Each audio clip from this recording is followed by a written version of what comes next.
Herriraren aurkako sarekada salatzeko asmoz 100 lagun bildu dira Donostian.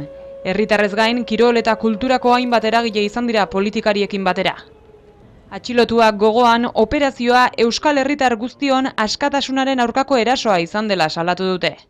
Eraso honek berriro agerian utzi du, Euskal Herritarrok oraindik ez dugula oinarrizko eskubide zibil eta politikorik.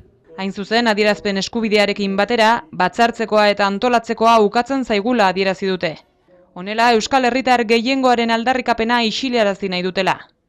Espainiar estatuak Euskal preso eta iheslariekiko elkartasuna kriminalizatu nahi du.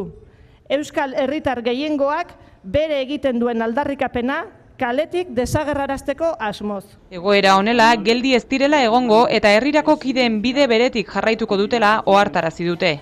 Euskal preso eta ieslarien eskubideen alde lanean jarraituko dutela. Ildo honetatik, hainbat mobilizazio deitu dituzte. Ostiral honetan, irekialdietan, herrietako elkarretaratzeetan parte hartzeko deia luzatu dute. Baita larunbat honetan, Bilbon egingo den manifestaziora hurbiltzeko ere. Euskal Herritar guztiei dei egiten diegu, ostiralean, herri eta hiri guztietara zabalduko diren ekimen anitzetan parte hartzeko. Eta larunbatean guztiok, Bilboko olatu erraldoia osatu dezagun.